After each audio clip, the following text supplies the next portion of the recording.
Aspiring gamers, welcome to major chemistry. આજે આપણે BSc same 1 ફિઝિક્સના બાકી રહેલા પેપર કોડ માટે IMP ક્વેશ્ચન્સની વાત કરીશું, જેમાં આજે આપણે બે પેપર કોડને જોવાના છે, જે છે DSCM PHY 113TA અને MDC ફિઝિક્સ 114TA.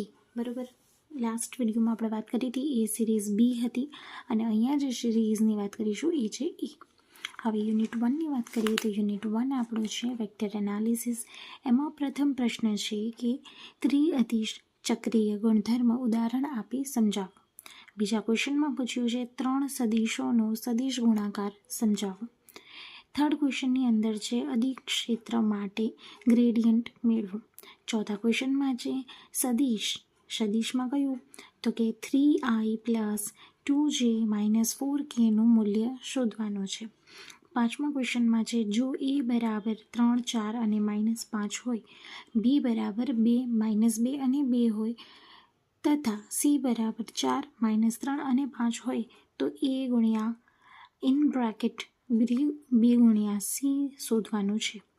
છઠ્ઠા ક્વેશ્ચનમાં કહ્યું છે કે ડાયવર્જન પ્રમેય અથવા ગાસનો પ્રમેય સમજાવો અને સાતમા ક્વેશ્ચનમાં છે સ્ટોક્સનો પ્રમેય સમજાવો.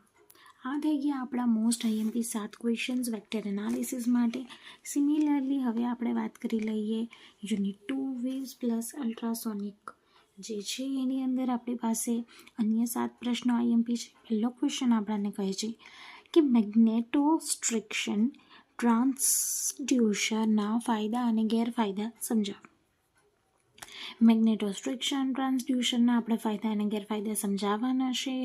ક્વેશ્ચન નંબર 2ની અંદર છે અલ્ટ્રાસોનિક તરંગોનું ઉત્પાદન માટેનું મેગ્નેટોસ્ટ્રિક્શનની રીત આપણે સમજાવવાની છે અલ્ટ્રાસોનિક તરંગો માટે. થર્ડ ક્વેશ્ચનની અંદર છે અલ્ટ્રાસોનિક તરંગોના ઉત્પાદન માટેની પીઝો ઇલેક્ટ્રિક અસર સમજાવો. ચોથા ક્વેશ્ચનમાં છે અલ્ટ્રાસોનિક તરંગોનો ઉપયોગ જણાવો. ઓકે, અહીંયા આપણે અલ્ટ્રાસોનિક તરંગો કઈ રીતે વપરાય છે, ક્યાં વપરાય છે, શું છે એનો વપરાશ એ સમજાવવાનું છે. મૂવિંગ ફર્ધર વાત કરી લઈએ આપણે પાંચમા ક્વેશ્ચનની. પાંચમા ક્વેશ્ચનમાં છે તણાવવાળી દોરી પર પ્રસરતા લંબગત તરંગોનું વિકલ સમીકરણ લખો. તે પરથી લંબગત તરંગોનું વેગ એટલે કે v બરાબર √T/μ છે એ સાબિત કરવાનો છે. આ થઈ ગયો આપણો ડિરાઇવેશનવાળો ક્વેશ્ચન. એના જ ઓરમાં આવી શકે કે આ જે અલ્ટરનેટ આવી શકે એવો છે આ ક્વેશ્ચન નંબર 6, જેની અંદર કહ્યું છે સળિયામાં પ્રસરતા સંગત તરંગોની ચર્ચા કરી તેનું વિકલ સમીકરણ તારવો અને દર્શાવે છે. શું દર્શાવે છે? v √E/ρ સાબિત કરવાનું છે. સાતમું ક્વેશ્ચન આપણો લાસ્ટ ક્વેશ્ચન છે. એમાં છે પ્રગામી તરંગ વડે માધ્યમમાં ઉર્જાનું પ્રસારણ સમજાવો. શાક કે એકમ સમયના દોરીના એક વિભાગ પાસેથી ½ T/v ω²a² જેટલી ઉર્જાનું વહન છે. આ આપણે સાબિતી આપવાની છે. તો લાસ્ટના 3 ક્વેશ્ચન છે એ ડિરાઇવેશનવાળા થઈ ગયા.